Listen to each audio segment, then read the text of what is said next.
bagaimana menyikapi orang yang mencela kita memakai pakaian yang sesuai sunnah Rasul? Bagaimana menyikapinya? Menyikapinya tersenyum. Woi, celana cengkrang, span gantung, 4 tak. Beli lagi. 4 tak, kekurangan bahan, kebanjiran, dan lain-lain sebagainya. Berikanlah senyum kepadanya. Kenapa? Dia adalah orang-orang yang rugi.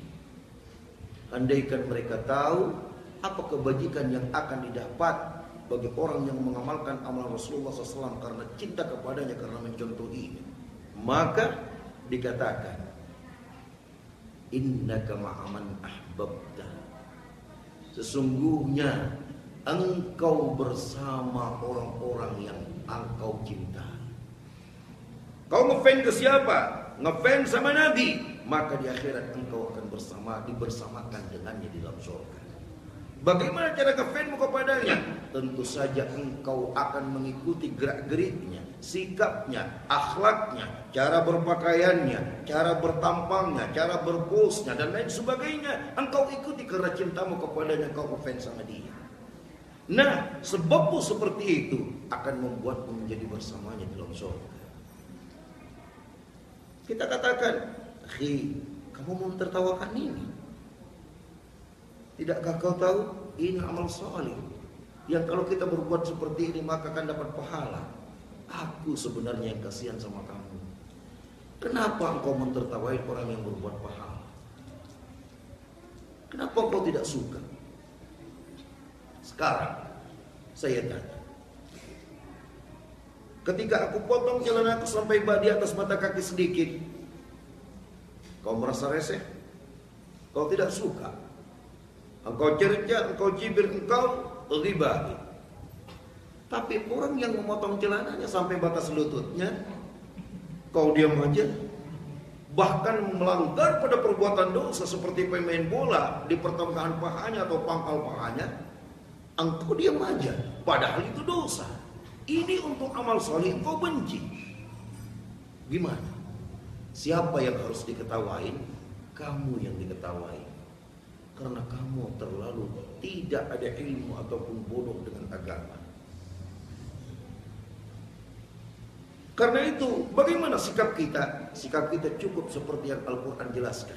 فَالْيَوْمَ الَّذِينَ آمَنُوا مِنَ الْكُفَّارِ يَضْحَكُونَ عَلَى الْأَرَائِكِ يَنْظُرُونَ ثُوِبَ الْكُفَّارِ مَا كَانُوا يَفْعَلُونَ.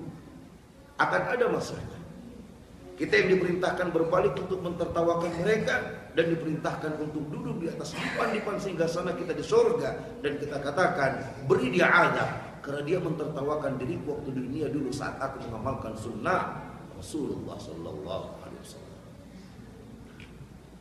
Oh, itu kan khilaf ulama. Itu kan kalau sombong aja baru haram, kalau nggak sombong nggak apa-apa. Kami tidak pernah memperhatikan sombong dan tidaknya. Karena dulu Rasulullah SAW dan para sahabat memakainya bukan karena sombong. Apakah Rasul sombong sehingga dia harus memakai pakaian di atas mata kakinya? Insya Allah gak mungkin Rasul sombong. Apakah Abu Bakar sombong? Gak mungkin.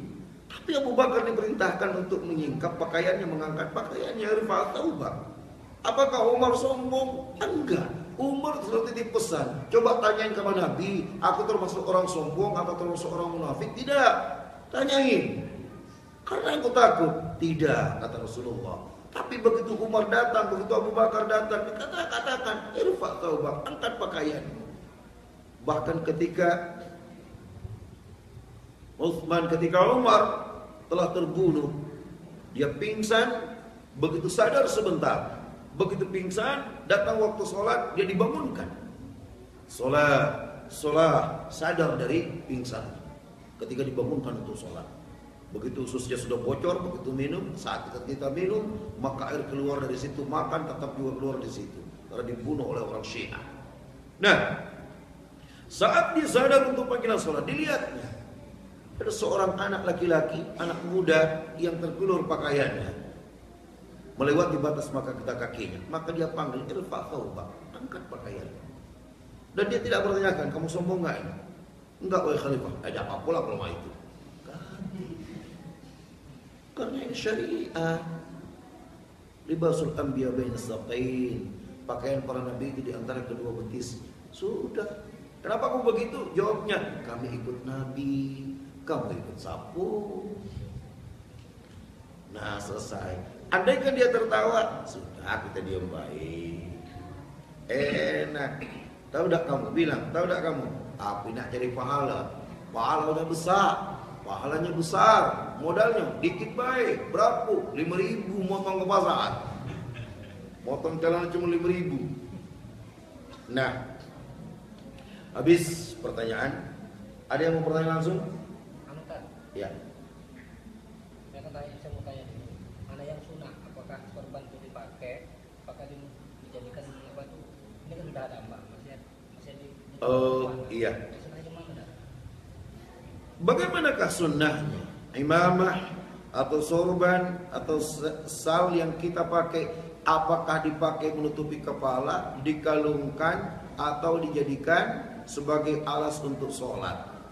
Maka jawabannya, kalau kita letakkan dia di bagian kepala, maka itu diantara bentuk adab dari orang-orang terdahulu.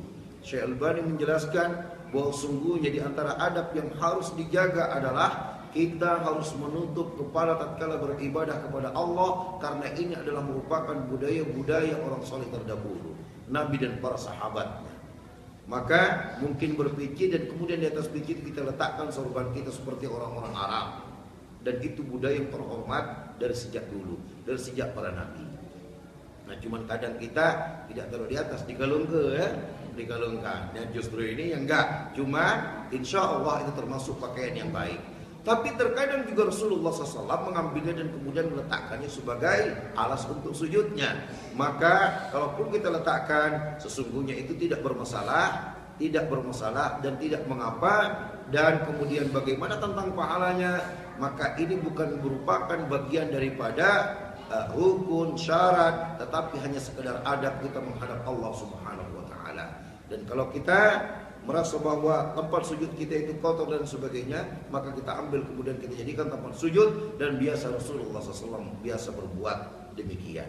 Jadi tidak ada hukum tersendiri untuk ini, melainkan hanya sekedar sebuah adab yang lebih harus kita agungkan kepada Allah Subhanahu wa taala. Kalau kepada orang aja kita hormat, kemudian kita pakai peci keundangan, maka lebih baik. Maka dengan demikian kepada Allah harus lebih baik daripada itu, dan harus lebih beradab. Itulah yang terbaik. Wa may yu'azzim sya'airallah fa inna min taqwal qulub. Mengagungkan syiar kepada Allah, artinya mengagungkan Allah Subhanahu wa taala dalam mengamalkan syiarnya, maka itu adalah bentuk ketakwaan hati seseorang. Maka itulah yang terbaik insyaallah.